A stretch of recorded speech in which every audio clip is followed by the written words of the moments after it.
बात करने को तैयार नहीं है। वो यहाँ आए, मुझसे मिलने आए, आप उनको अंदर नहीं आने दे रहे थे। माननीय सदस्य, आप सदन में असत्य नहीं कहे। आप वो एक मिनट, हाँ चलिए। किसानों पर बोल रहे थे राहुल गांधी, तभी अचानक स्पीकर ने दिया टोक। फिर जो हुआ, मच गया हंगामा।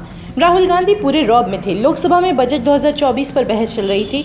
नेता प्रतिपक्ष राहुल गांधी लगभग 12-13 मिनट बोल चुके थे, तभी हंगामा बरपा। उन्होंने किसान आंदोलन की बात कही, शंभू बॉर्डर पर डटे किसानों का जिक्र किया।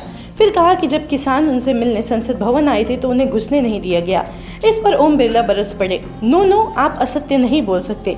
इस बार जब राहुल गांधी के पक्ष में दीपेंद्र हुड्डा, कुमारी शैलजा और तृणमूल कांग्रेस के सांसदों ने चिल्लाना शुरू किया तो ओम बिरला ने कहा, ठहरो, मैं समझाता हूँ। इस पर लोकसभा अध्यक्ष ने कहा कि आसन तय करता है कि किसे परमिशन मिलेगा, किसे नहीं। आपने खुद कहा है कि उनको आने दिया गया, लेकिन इस दौरान सदन की मर्यादा का उल्लंघन हुआ। आपने उनको बाइट देने की इजाज़त दी। सदन के भीतर सदस्य के अलावा कोई और ऐसा नहीं कर सकता है।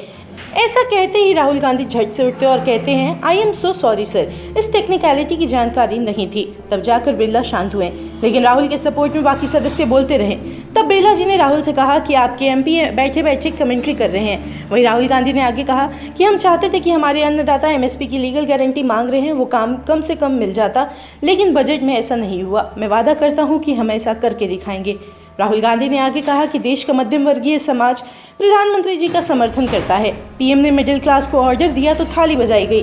फिर कहा गया, मोबाइल फ़ोन की लाइट जलाओ तो जली। अब इस बजट में आपने उसी मिडिल क्लास को पीठ और छाती दोनों पे छुरा मारा है। रियल एस्टेट पर इंडेक्सेशन हटाकर पीठ पर छुरा मारा, कैपिटल गेन टैक्स बढ़ाकर छाती में छुरा मारा।